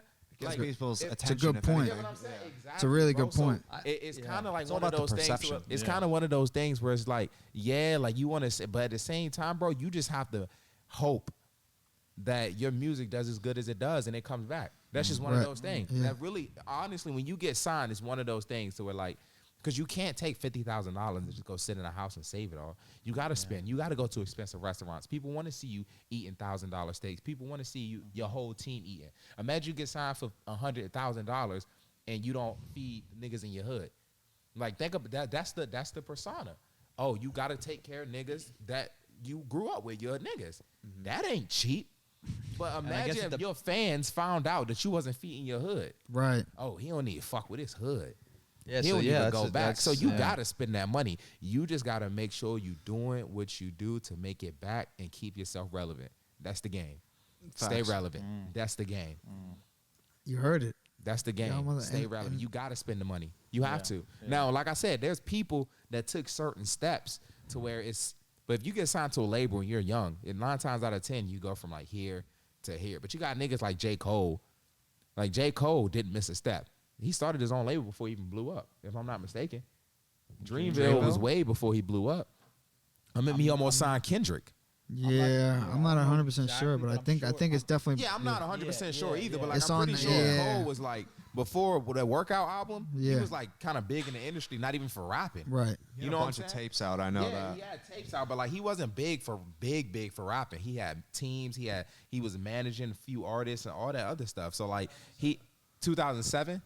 Yeah, so you see what I'm saying? So he had those steps. So if he got signed to a deal and he had 50,000, he could pocket that because niggas don't know him as being that flashy guy. But when you're young and you get that money, bro, you got to spend it because that's how you stay relevant. And you just have to hope and pray that your music is actually good and it's sustainable and it can go throughout time periods to stay relevant. Right. Like It could be people timeless doing good, somehow. Kodak, 21 Savage. Lil Those are Uzi. kind of the Lil Uzi, Lil Baby, Da Baby. Transcendent. They're the ones that transcended, and you yeah. can kind of see the fall off. So you know who does a really good job at staying relevant without music? Lil Yachty. Yeah, That's true. He I just was dropped. literally Roddy about is to one of bring those him up. people that just goes to show that he's one of those guys where his music didn't age, but he Goofy. didn't stop working. Yeah, that I'm he pretty sure doesn't he stop said working. he said in a thing he made way more money off of like his Twitch streams than Yeah. he ever did on his That's on one his of that's music. one of those things Yeah. where it's just like even you can tell the niggas that really get affected by like, oh fuck, the music shit just didn't work. Like the new boys, Benji, them niggas are selling drugs after they start rapping. Mm-hmm. That just goes to show like the niggas that really like, all right, well my music ain't hitting no more. Oops. Versus like Lil Yachty, my Yep. music ain't hitting no more. Let's start this. Let's What's invest up? in this. Yeah. Let's Who's go like with this. Let's do that. who's like a crazy blow up, right? That's Like just don't out of see nowhere. anywhere. Yeah, but that we literally do not see anywhere. Oh Wow, that's a good I one. mean, That one is a dude good who one. I hear his name all the time and I couldn't tell you what he looks like is Yeet. Oh, he's lit. Yeet's fire though. I like. Yeah, Yeet. I don't know his I don't know music, what he but looks like but I either. hear his name But all he's the time. fire. He's legit. Yeet's fire. One of my boys on TikTok, he's always like, "Bro, you would sound so good with Yeet." I was like, "Bro, I don't know Yeet." What's the He's biggest? like, What's "I'm the big? sorry." What do you think? Who do you think the biggest one hit wonder is? Yeah, that's like kind of my question. Like, Uh, I mean, I know one. It's just tough because like we got to look at the time period. 'cause, like, designer. See, Yeah, he I'm was gonna someone give that I you was that, about to yeah. bring up, but like, it's a little Timmy hard because I Turner like goes, some what of you his mean? older. I like some of his new stuff. You know what I mean? So but that's personal. So He maybe would still could be in the considered a eyes- one hit wonder. Yeah, he would still be yeah, considered a one hit yeah. wonder. who the fuck? I haven't seen Lil Pump lately. Yeah, where the hell has he been? What the Somehow smoke still making perp it. too? Who's he? Where you been, Who's homie? he signed to? All those guys fell off. Lil Pump is just he's Nah. kind of like a 6'9", Yeah, yeah. You know who But I want like, to come back? He's but just like not as good as marketing. right.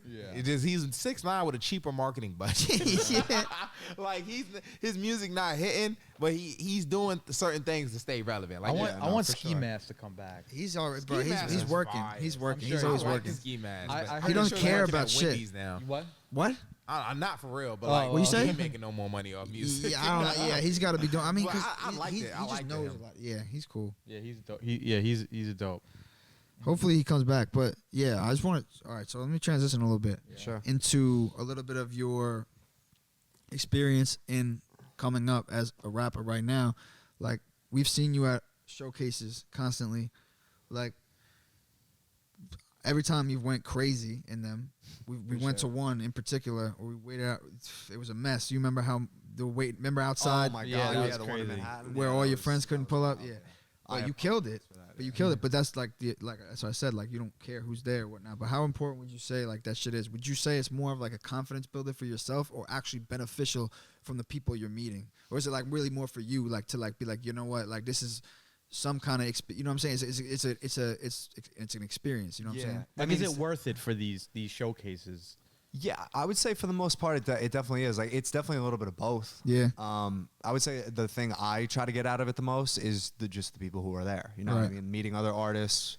If there are executives there, you know, getting to rub shoulders, shake hands, meet the DJs, Yeah. whoever. You never know who's coming in there. So that's like the main thing that I try because, you know, being on Long Island and like I'm about to move to the city soon, but being on Long Island, like there's only so much access that we have around here. You know, like we do our thing, we do like, but I'm trying to be in the mix as much as I possibly can and just like meet different people because you meet somebody and then he's DJing in a club and then you pop out there and then there's, you know, so I'm trying to like meet as many people as I can, like make like actual like friends and like acquaintances, you know, not just like meeting somebody be like, oh, yo, this guy knows this guy. So like if I just get in it, it's like, no, I'm like trying to like people who can like possibly help me and I can maybe do something dope for them. And like, we just have like a genuine relationship. Yeah. Like, and that's honestly been the cool thing about the showcases because there are a lot of artists trying to do the same thing and those other people that I talked about as well. So Let me ask you a question. My fault. Can No, I ask you a question? Oh, real yeah, quick? yeah. So I heard somebody say this, right?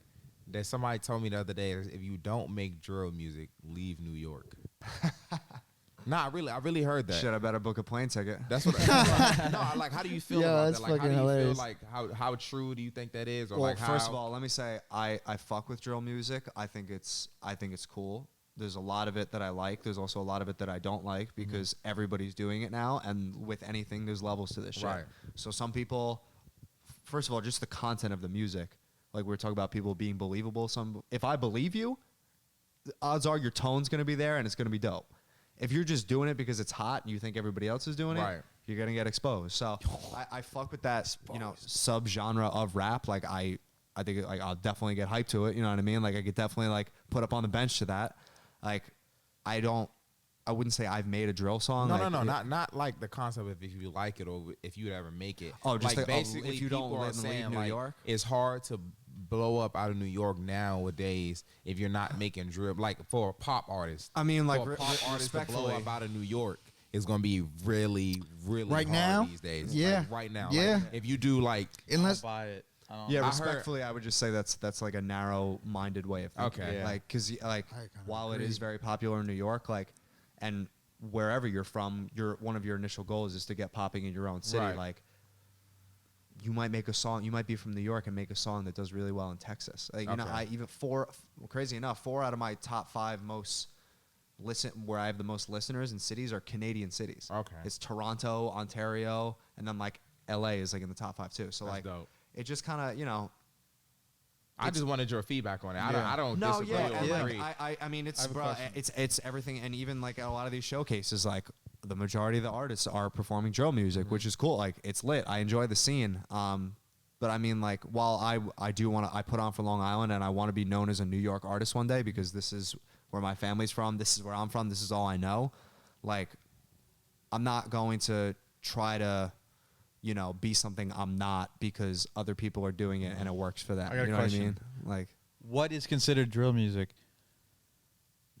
To me, it's just the beat and the flow and the concept of the song. I don't like, think it's necessarily like closed in like a on culture. drill music, but it's really just the just the beat and the flow. I feel Because what happens if we make a drill beat and somebody does something completely different. Yeah, or even just because like we're diving in this, like there's like we're turning a lot of different style of music into drill, meaning for us, like as a producer, when someone says I want a drill beat, you go with the drum pattern. There's a certain Right. drum pattern, right? Okay. So if I give you a beat and it's a happy guitar, but we fit in the drill style drums, is that drill music? it's still drill music, but I think I think it depends on what. Yeah, I think go ahead, Rob. the what big do they thing is sound? the- I feel like it depends on what they sound like on it. That's what I was. I Gonna feel say. like if you're drill is flipping- the rap style. But if you're flipping through your page, it's everything. Like it's both the beat, it's the rapping, but it's like, but if you're flipping through the page, like you're not hearing. Like I'm saying, that's still a lane of drill. I agree because that's what we're doing. Yeah. But it's not like that right now. Like you scroll through the things, it's sample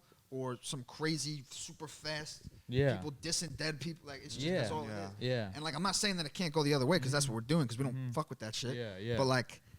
yeah, drill music. It's yeah. just 'Cause that's hard. what- It's yeah. hard to be listen. It's hard to be a drill artist and not be rapping rapping about about killing people. Oh, That's That's kinda hard. what it is, 100%. you know what I mean? That's because hard. That's all, bro. That's all you have to like. What the that's fuck? when you're inspired? Everybody's inspired by things. So if you inspired to make a drill song, 9 times out of 10, 8 or 9 out of 10 drill songs that inspired you were about murdering people. Probably. Yeah, man. So so it's that's gonna be hard for you to that's get why out I of that think lane. there needs to be like almost like some sort of like something that separates certain things. There'll be a because barrier breaker. There's got to There'll be an a artist. batter because There'll be an artist. Yeah, because even like some of the artists that we work with, there's someone that I strictly would make a beat with the drum pattern of drill, But I never put do- a jazz sample Yeah, in yeah, there yeah. with a saxophone, and he's not rap. You know what I mean? Yeah. So maybe he's rapping about certain things, but the music that you're hearing, it's the groove, but it's not the dun-na-na-na, like Yeah, the dark, right. you know, I think melodies. it's gonna die. Name one drill rapper that's really on. Fivio. Nah, we're not talking about Fabi because Fabi is not really on. Look at his last album sales. I mean, he can't go like tour. But I mean, if he's not on, then how many people are on? That's Like, what I'm you know asking. I mean? Like, what drill I don't know, rapper man. really like Pop Smoke Pop. because he dead?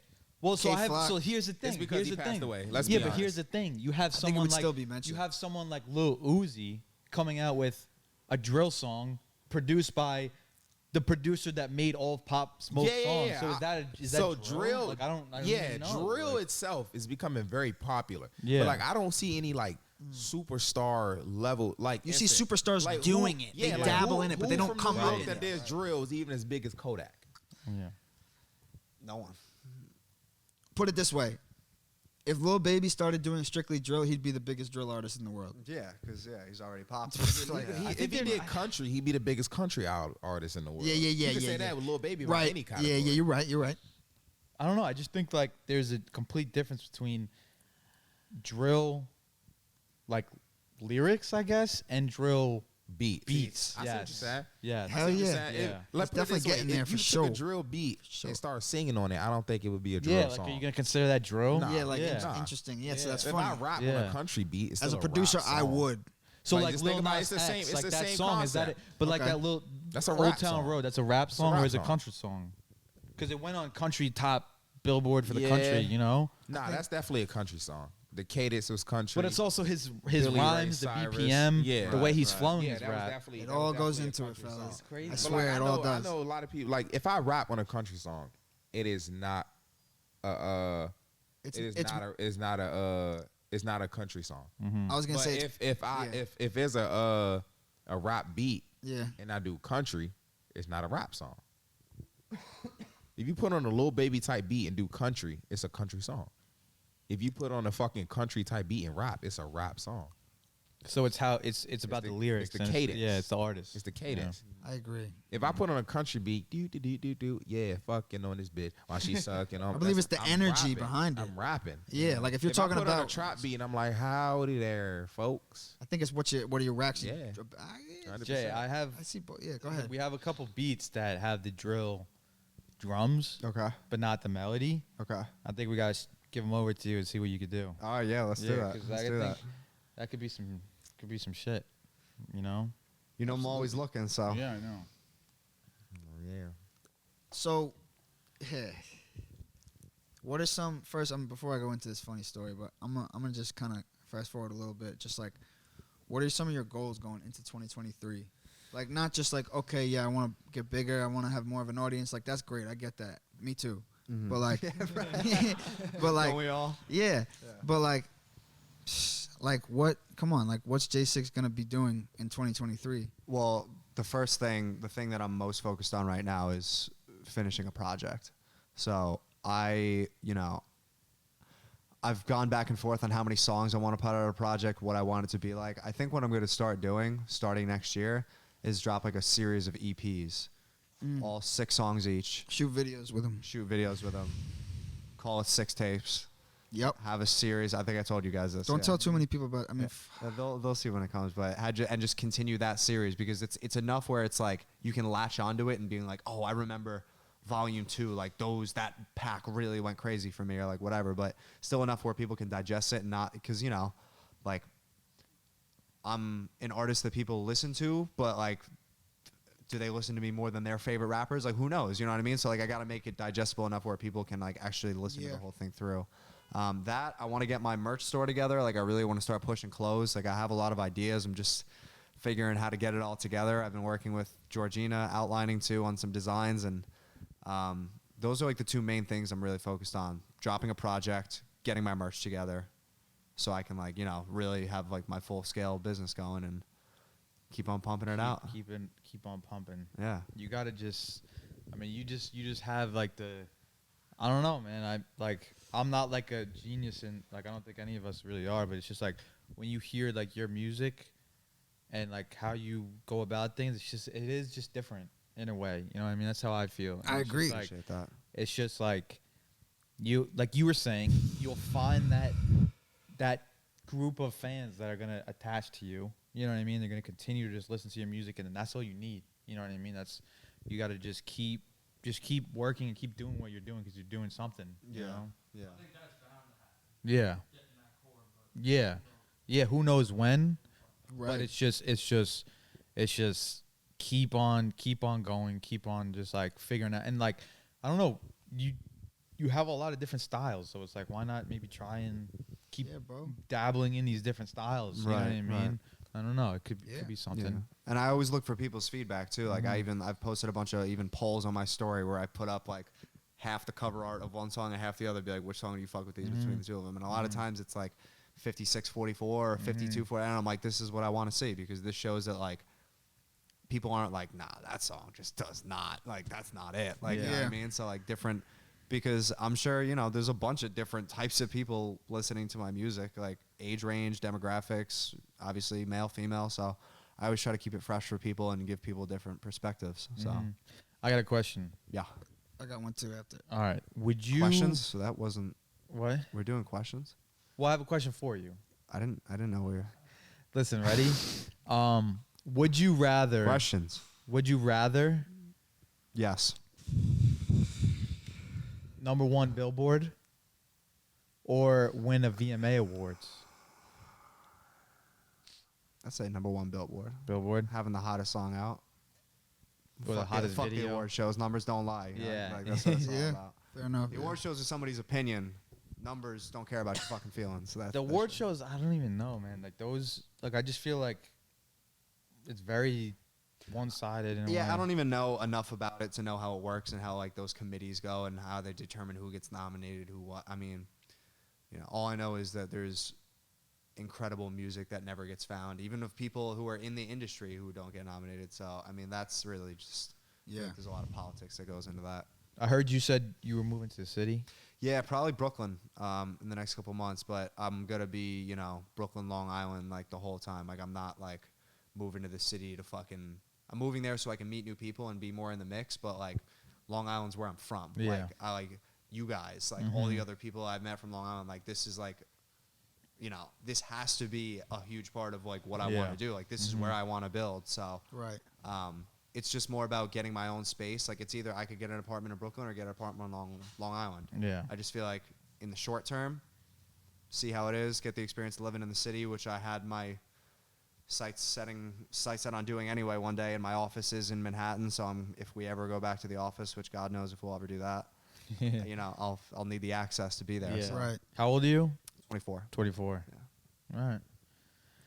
So I always think about the age thing too. Like I always feel like, like I'm late in the game because I've understood this point that like I am still just getting started. But you hear about kids all the time growing up when they're 19, when they're 20, 21. I'm like, man, like if only I like put my effort into this and like really knew what I wanted earlier. But that's just everybody's journey is unique. Like I feel like my decision-making process like happened for a reason. I came to this conclusion that this is what I really wanted like over time because I had to see what I didn't want to figure out that music is what I really wanted to do with my life. Right. And like I feel like that is kind of helping propel me to the point where like people can see in every fucking Instagram story that I post, people see that like I'm really going for something. Like I'm not just doing it because I'm like, well, this would be cool. Yeah. Like, this would be fun to do. Like, I feel like it's just like, this is what I feel like I should really be doing. Yeah. So, Yeah. Hopefully it'll work to my benefit one day, but I'm just focused on my own timeline and trying not to think about what other people did at Yeah. ages, I mean, so. I think everyone's in the same boat with you with certain things like that. And like with age and,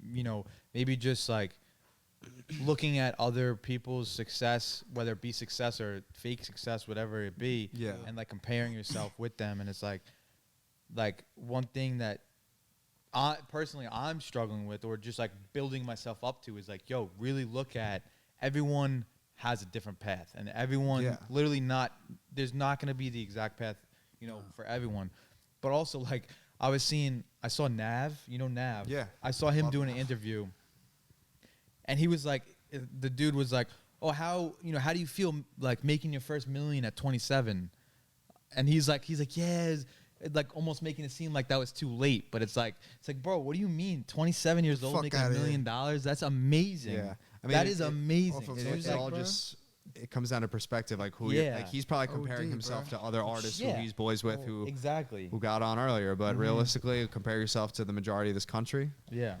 Making a mill by 27 is not bad. It's not bad at all. So it's just like certain things you look at, and having 100K to your name by 27. Like, 95, probably more than that. People can't say that. So, no. So it was just funny to me how he was like, yeah, I was struggling with like me, blowing up like later on in my age. I was older than all these people, but like 27, like that's what are you talking about? Like, you know what I mean? Bro, hell, people like 3 times your age are not going to see that money. Right. Yeah, exactly. Yeah, 27%. Like, come on. Do you ever think about like acting? Yeah, a little bit. I was never like a theater or like a film kid. Or Sue went to acting school. Did you? Acting school was not.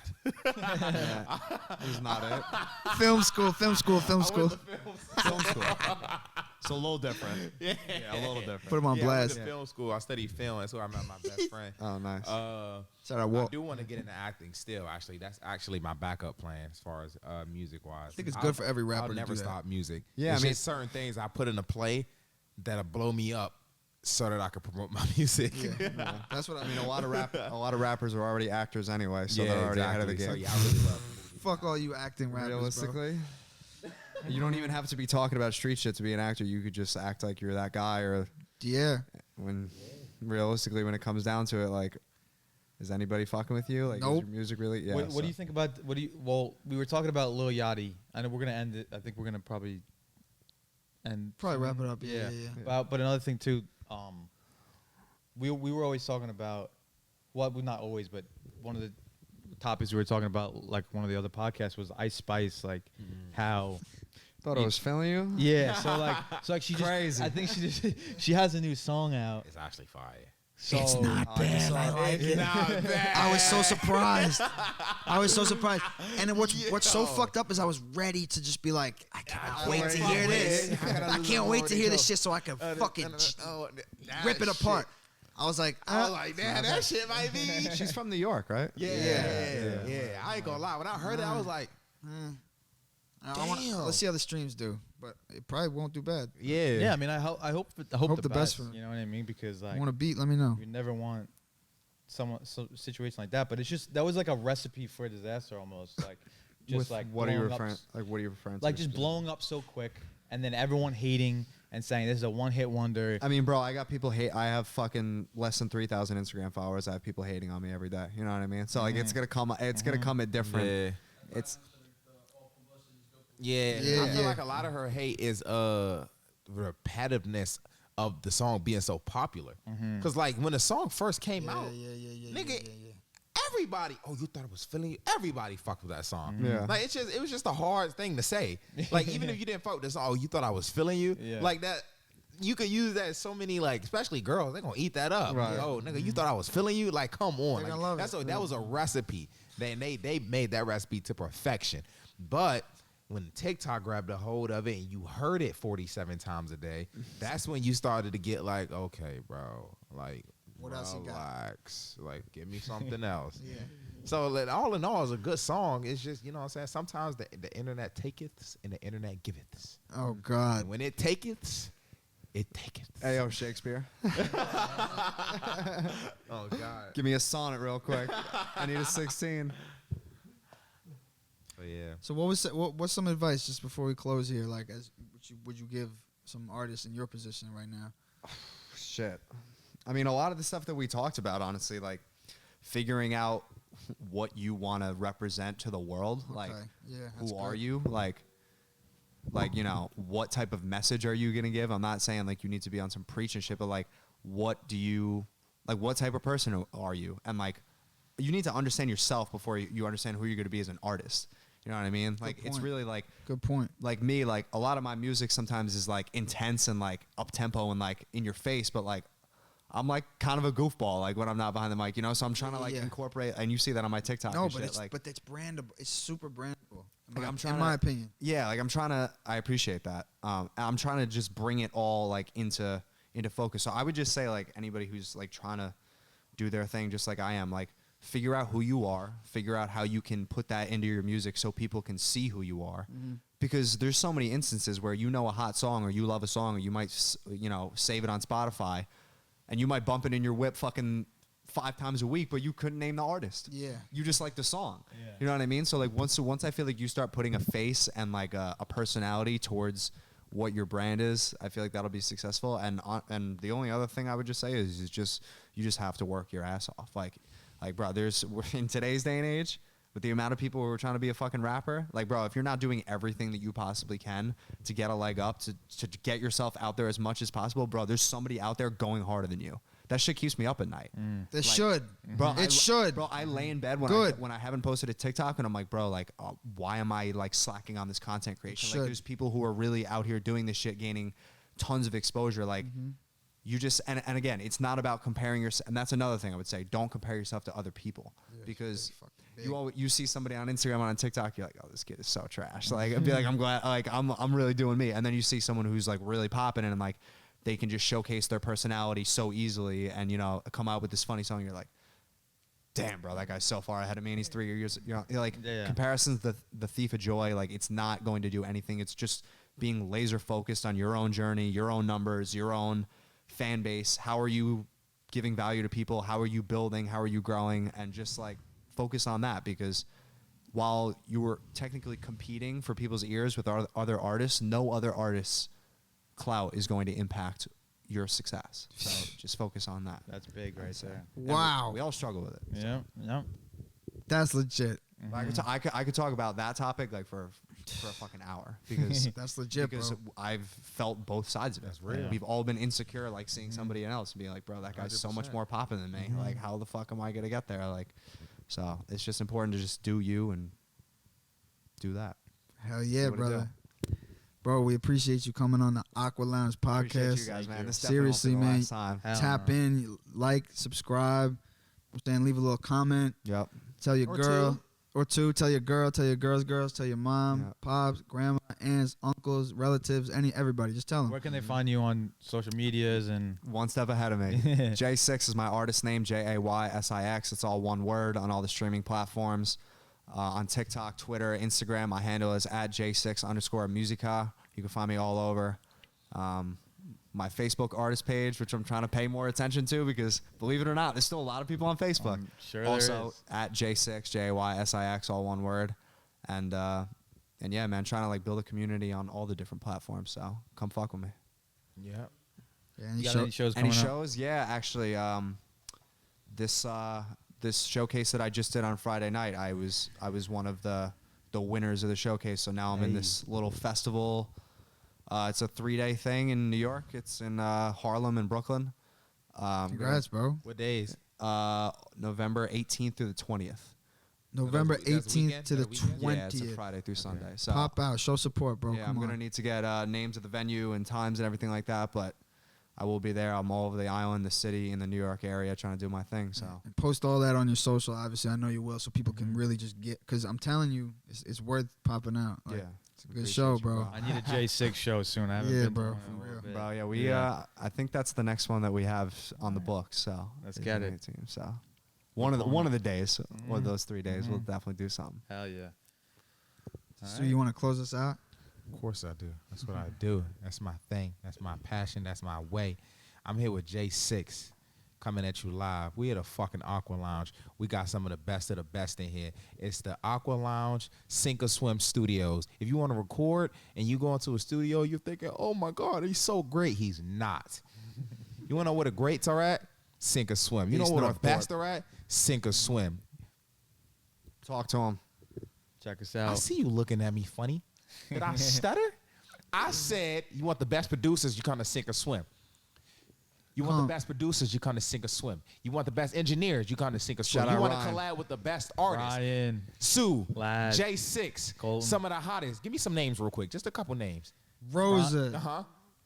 Rosa. That's a good one. You got Andy. Uh-huh. You talking about artists? You Yeah, talking about keep 'em coming. Keep them coming. J6. Come on, stop You got fucking all playing. of them, bro. Bro, I you don't got- say no You got more. Lyric. You got You got Cuda. Lyric, Hey. Cuda. Fucking playing. You I got could go all Sue. day, but we can't. Keep Because I'm supposed to coming. be closing it out. So this is what I gotta do. I'm here, but I'm not. I'm there, but I'm here. I'm here, but I'm there. I'm everywhere and nowhere at the same time. But damn sure I'm at the Aqua Lounge podcast studio, baby. We out this bitch. We Shout out, to Sink baby. or Swim. Let's get it.